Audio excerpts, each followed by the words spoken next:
Lucky dip time. Lucky dip time. My ones are so shit because I just looked around here and went, yeah, that movie. What? Unfortunately, I only picked ones that I'd seen, so I had about 5 to choose from out of the thousands of videos. Well, my name is Glenn. That over there is Sam. I don't know what way it's gonna be on the screen. Ben, how are you? How are you too? I'm good, kids. How are you?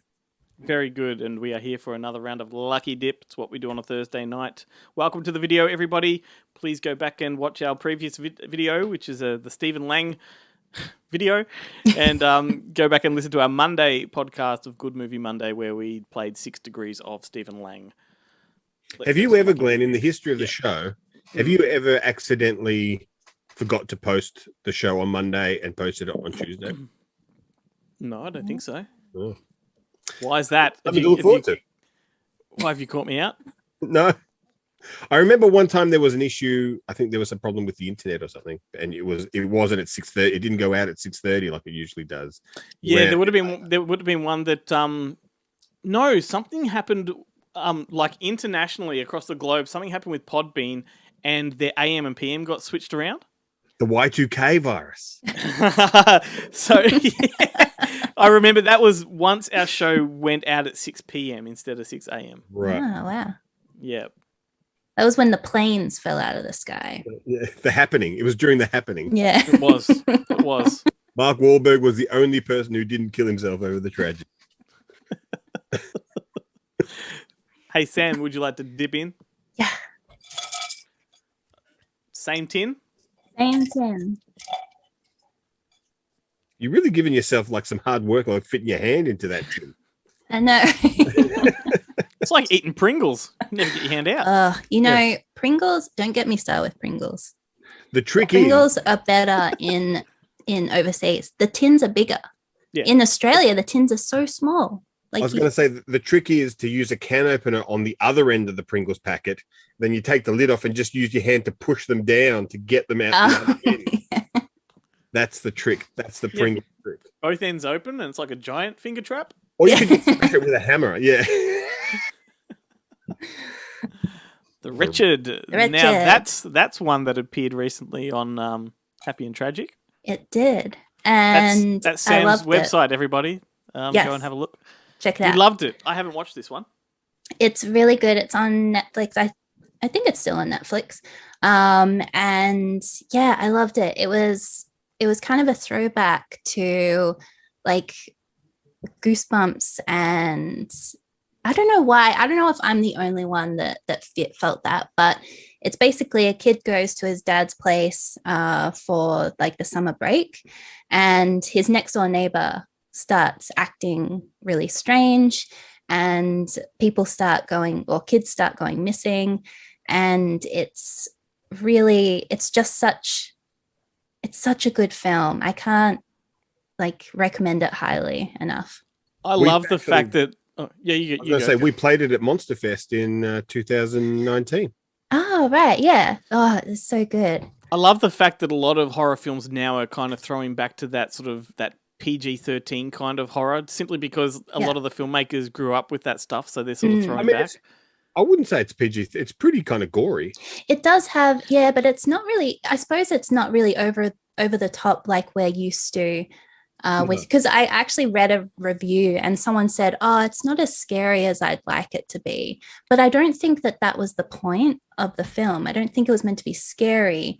It was just meant to be that kind of that story of him figuring it out, and Well, firstly, it bothers me. It bothers me whenever people say that horror movie wasn't scary, as if that's all a horror movie has to do. Yeah, exactly. Like jump scares. And I was going to say I'm 140 kilos of giant chicken shit, and when they crawl under the earth to track down the witch's nest, I was terrified, on the edge of my seat. I don't know. Like the claustrophobic. Yeah, I hate in The Visit. When they're under the house, people are like walking on their hands and feet. Yeah, it always freaks me out when they walk upside down and turn their heads around. Yeah, I Do not care for that at all. And I guess what I was referencing when I said like a lot of them are sort of a PG-13 kind of movie, I mean more a lot of kids are in these days, and it's more adventure based. You know. Yeah. Kinder horror. Yeah. All right. Mm. I'm going to do the next one. Then you can go, Ben. What have I got there? Ah, The Big Blue. I talked about that last week. I'll skip that one and do another. Take a mulligan. Take a mulligan. Oh, Mirror. Mirror Mask. Oh. Yes. I Mirror know Mask that is fantastic. It's a Neil Gaiman. Yeah. thing? Yes, Neil Gaiman. And this one was officially, when it was made, I don't know if they may have dissociated from it now, but it was officially the third part in the Labyrinth and Dark Crystal sort of trilogy. Yeah. That's how it was conceived and shot as okay. as a companion piece to those. Mm. I didn't realize they were connected. Like, worldwide. Just connected thematically. So, like Jim Henson's shop was behind it. I think Brian Henson was pivotal in it, and it was But then they kind of, I think they dissociated a little bit, and there was another movie called Turkey Little or something like that they also Chicken Little. no Turkey Hollow. I think it was Turkey Hollow, which is much more closely aligned with it these days. But anyway, Mirror Mask, it's a beautiful film. Yeah, it's gorgeous. I thought I specifically remember how good it looked. It's very similar to Labyrinth, but much more but all digital. Mm. Yeah, cool. And what's the name? I can't remember the name. The lead actor or one of the actors from Beyond Reanimator. Stephen Lang. From Sigourney Beyond Weaver. Reanimator, is the one of the main characters in Mirror Mask. Let me look it up. Jeffrey Combs. Jason Barry. Ah. That's not Jeffrey Combs was Jeffrey. in with Stephen Lang. But yes, Neil Gaiman, the famous artist Neil Gaiman, was behind the story and the screenplay for that one. Mm. And, just looking up the director Dave McKean and see what else he's done, because I don't know his work. He's a music video director. Dave McKean. Gospel of Us and Luna are two features he's done. Oh. Whatever. Don't know. All right, that was a fizzer. You go for it now, Ben. Alrighty. Oh my god. Got sound effects. Wow. Val. Have your tissues when you watch that one. Yeah. Have you seen the doco on Val Kilmer on The documentary. Amazon Prime? No, I've seen of it, but yeah. This is not too strong a word, but it was remarkable. Like It was great, and like I was super hesitant going in because I heard a lot of things about Val Kilmer, and I always thought every time it colored my perception of him in most movies. Oh, this guy's just an asshole. Yeah. Until like Kiss Kiss Bang Bang, and I was like, oh, like this guy's great. Like I forgot how awesome Val Kilmer is. Yeah. And then he got fat face in what was that? The Irishman? No, but not the Irishman, but it was a similar gangster movie with like an Irish gangster movie. Kill the Irishman or something like that. Kill the Kill the Irishman. Irishman. Yeah. Mm. He's the cop. He's the cop. Yeah, that's right. And he's like he'd gotten fat faced, and I was like, oh. Oh, and that Caruso movie, the guy that did Disturbia, Yeah. he made a movie with Val Kilmer, and he was the fat sheriff. Yeah. Yeah. Yeah. But this documentary though, it kind of it blows away that myth of him being an asshole. Like it really gives context to his creative process, and it was much more that he was just dedicated to his art, and probably more so than others at the time, and he was just committed. Yeah, and he only got like snarky when people let him down. Yeah. When you know, like John Frankenheimer on the set of Island of Dr. Moreau? Moreau and stuff like that. And he laments. He goes, "This is Marlon Brando's. This was to be Marlon Brando's last film, and they treated him appallingly." Yeah. And this is really interesting because that documentary Lost Soul, which is all about the making of, that documentary paints Val Kilmer to be the problem. Like, you know, he was the guy that sabotaged everything, and Marlon Brando together. But this documentary with video evidence proves that's not the case at all, that he was actually the one guy trying to hold it together, you know, and I mean, that's right. Stanley's only real problem with him was that because he was supposed to play the David Thewlis character, and then kind of last minute he said, "I want to play one of the," which in all fairness, like it makes sense. Like I want to play one of the guys in the makeup. I want to play one of the animal men. Mm. You know, the cat men or whatever they are on that genetic experiment kind of thing. But the doco, like because he filmed everything too. Like he was an avid, like he had a video camera from the early days of video cameras and would film everything. Yeah, he filmed his entire life from 8 years old, and he has an wow. entire warehouse full of footage. It's incredible, and it's narrated by his son Jack Kilmer, and it goes through like the kind of the tragedy of his early life when his younger brother drowns and how that basically affected the rest of his life and his family. Mm-hmm. And all this stuff, the stuff about his dad. Oh, dude, the stuff about his mother, just gut wrenching, man. Really, and the story does a full circle on her story, and it's just, I watched it with my wife, and we were blown away. It's beautiful stuff. Yeah, I'll have to watch it. I didn't realize that it was so deep. No, it is. It's good. And I would just love the footage this guy must have of other people. Like there is moments when he's at Juilliard and he's in a little dressing room and there's Sean Penn and Kevin Bacon, both as teenagers before they were even names. The stuff. That was the play. That was the play he was doing where he was just out of Juilliard and he was supposed to play the lead. And then they said, "Oh, look, would you mind playing the second lead? Because Kevin Bacon's just available." And he's like, "Okay." It's Kevin Bacon. Yes, no, but they were more names in theatre, I think. Then it was before they even broke Hollywood. Yeah, and then Sean Penn turned up and was played the second lead, so he got to play the third lead. Yeah. Demoted, and he was like, "Well, it's best for the play." So okay. No. I don't know if he had much of a choice. He didn't, but he filmed it all. Yeah. And then you get to see their backsides. But I'll tell you what, how pissed off would you have been? Here's Val with his fucking camera. Yeah. Like they're all. They're babies, but sure, you can tell Sean Penn already. It's like, are you filming this? This future regret. Right, Sam, we've come full circle. Do you want to go? Yeah.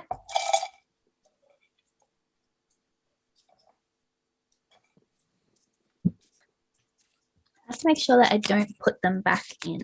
Yeah, I was just going to say, I just put Val back in the take it out. We're No Angels, 1955. Have we talked about this one recently? Oh, did I put it back in? I think I talked about the We're No Angels, the Sean Penn, Robert De Niro.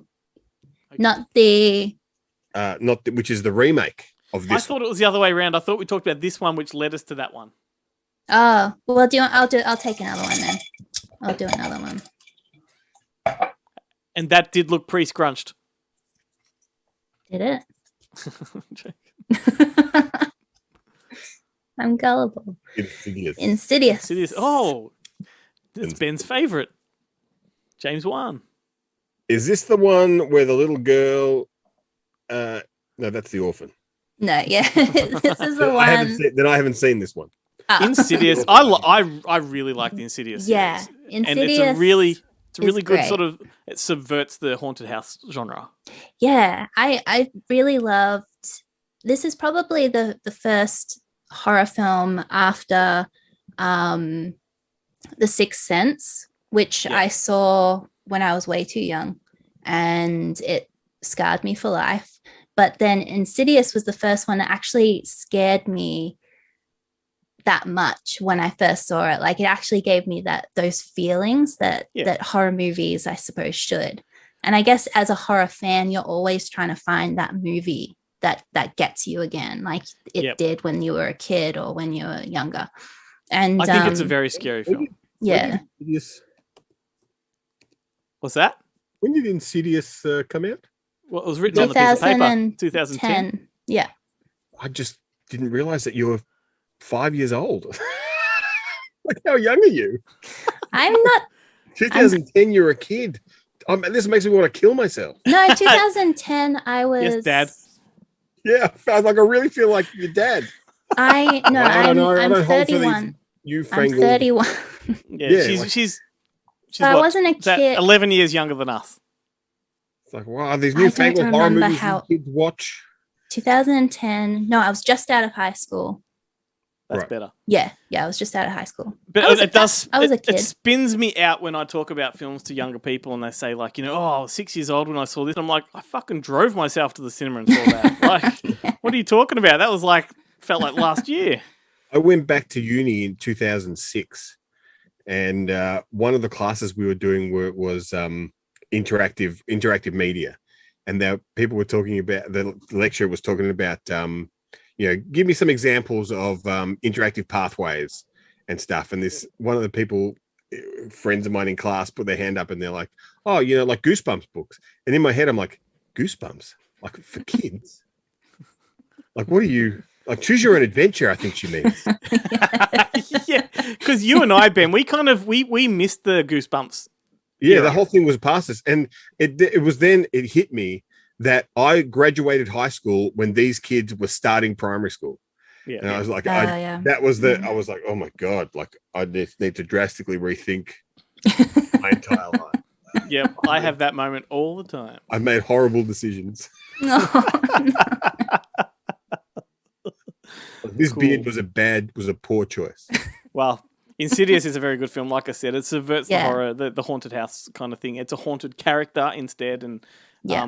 all the components of this one work very well. And I actually Yeah. think number 1 and number 3 are the strongest in that series. They're very good. Yeah, no, I agree. They made, I think there was 5 in total. Mhm. But I've yeah. not watched 5 of them. I've not watched 5 Insidious films.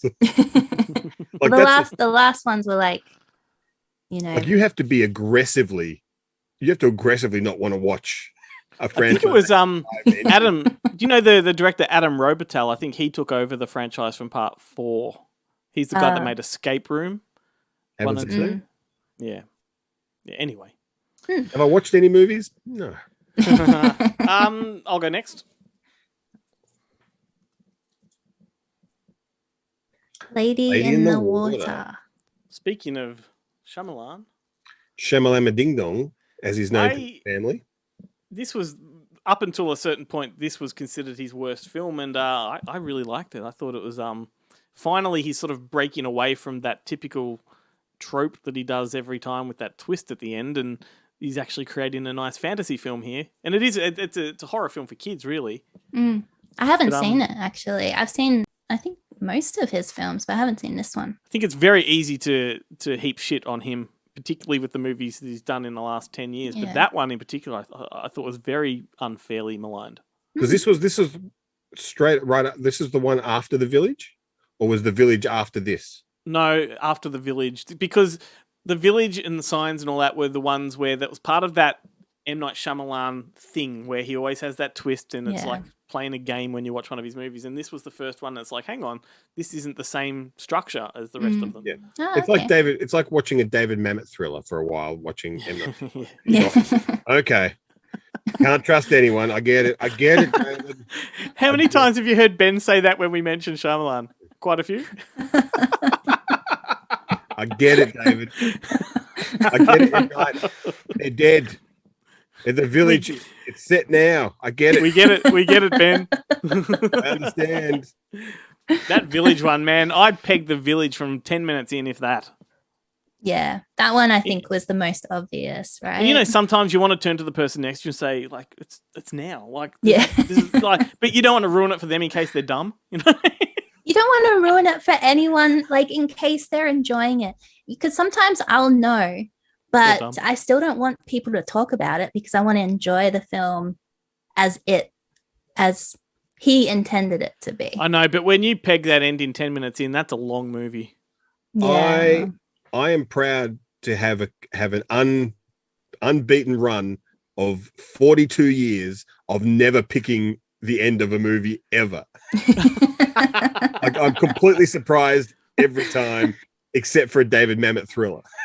Well, I'm with you on that because I don't pick endings very easily. But when it comes to Shyamalan, like that's the thing. Like you know it's going to happen. It so depends. It does depend on how confident you are in picking it, though, because you could be Well- like, "Oh, maybe," but you could not actually be like, "No, this is exactly how it's going to end." I must admit, the one that caught me completely off guard was his new one, Old. But the thing is, it was such a cop out. It's like, oh, that's the twist. Like, come on. Twists are Yeah. hard. Twists are really hard to do. Yeah, but I remember don't do them being- if you can't. If you can't do it, yeah. I remember being really disappointed that there was zero twist in Avatar: The Last Airbender. You're like, this The movie, twist was that he directed it. yeah, that was yeah. And you're like, I can't, but like, you've got a blueprint. The cartoon series and the comic kind of whichever came first, I don't know. Like, they lay the roadmap out Mm. pretty strong, and they give you all the major beats. And he Yep. just went, you know what? I'm going to do it my way, Yeah. and fucked it all up. Yeah. Dev Patel came out and said that's the biggest mistake of his career. Yeah, I don't think that's Wow. true. You don't think that's true? No. What But, would you yeah, say? Oh, look, just about everything. What's that lion? Oh, come on, Lion, that's great. That's a great film. I'm trying to think of Back me up, Sam. Back me up, Sam. Lion's great. Yeah, it's not a bad film, no. I don't know. What else has he done that could be worse Best Exotic than... Marigold Hotel. Yeah, well, I think that was pretty good. That was good. No, I don't think his movies are bad. I just don't think that was a mistake. Oh, I okay. don't think it's the I worst. thought you were film. comparing them to his other films. Yeah, like it may be the worst film he's ever done. I just don't think it was a mistake in his career. Like it, because Ah. he could have gone that direction, and I don't think Dev Patel would have done too well doing blockbusters. He would never have done Lion. He never would have, like done Best Exotic Marigold Hotel, or, like he was Slumdog Millionaire is the movie that made him, and that's like an indie-esque Mm. film. Like, he's the Yeah, he kind did of guy Chappie too. that- Chappie, I the forgot about Yeah, that. he's the guy that designs the robot, isn't he? Of I course think, he is. yeah. Because Yeah. he's playing Fisher Stevens from what's his name, from with Johnny Five or whatever that. What's that? What are those movies called with Johnny Yeah, Five? Short Circuit. Short Circuit. Yeah, Oh, Yeah. that's because that's Blomkamp's Short Circuit. So of course. It is. Well, speaking of Neil Blomkamp, who directed Chappie, he's going to be our guest on the show in a couple of weeks' time. So there's a little plug for it. Actually, in my head, because I've seen the interview, I thought we'd already played it. So if you go back and listen to the show, this week's podcast, you'll hear me make reference to the fact that, ask Glenn if he went to high school with someone. That's because he went to high school with Neil Blomkamp. Have you seen the interview? I think so. Did you send me the- Well, No, I've talked sorry, about it. no. I listened to. He was on the Mick Garris podcast, and I Yes. listened to that interview while you were doing the interview, and you're sending me Yeah. messages saying, "Yeah, I'm just talking to," and you posted that thing on Yes, that's on right. Instagram saying that Yeah. you went to high school with him and stuff. Yeah. So I guess there is that. There is that. If people saw that thing on Facebook, then the reference in that podcast in Yep. will make sense. Well, a couple of weeks' time, people will get to hear that one. Who are we up to now? You, Ben. Then that's our last one. What's it gonna be? My Science, Science Project. Project. Ooh. Speaking of Short Circuit, what a glorious time for science-based fantasy films of the 80s. I don't think I know this one. You've never seen My Science Project? Hang on. Here is the video cover. Oh, What a great cover. What a great Back in cover. the day. Dennis Hopper stars in it. And it's basically about a bunch of kids who discover, I think they're like, and I think they're like, they're looking for spare parts because the main kid's like a gearhead. yeah.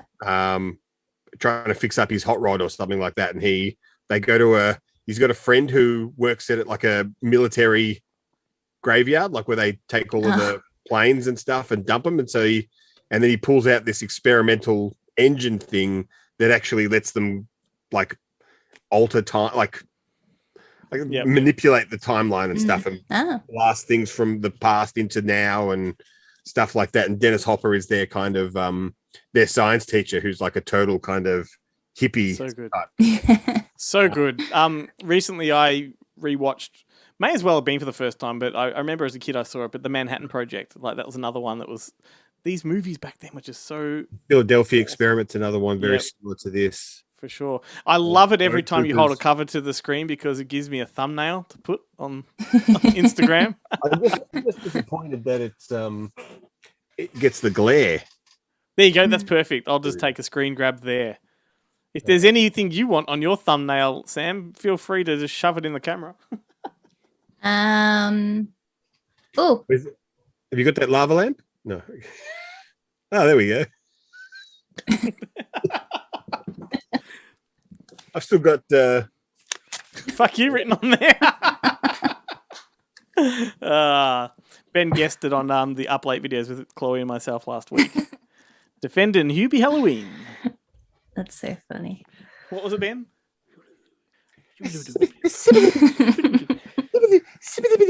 Where do you stand on Hubie Halloween, Sam? I didn't mind it actually. I quite enjoyed it. I thought it was a fun film. that is the Take correct that. answer. Exactly. Now you need to hold up that mug. Yeah. Chloe got it wrong, and I can't. I've torn it off now. But I did write on the. I had written on the bottom of the mug, like I stuck a bit of paper that said "fuck you." Hubie Halloween rules. I think there was a reference to it in the show. Like I wasn't just bullying her. I want to make that very clear. Like I felt bad. I felt genuinely bad about it because I thought, even though like it was her idea and everything, I felt like it was the two of us like mansplaining why Hubie Halloween is great and she's wrong. Like you're not allowed to have your own opinion, Chloe. It's an excellent film. You're wrong. She's a very good sport, and yeah, no, that was good fun. It was good fun.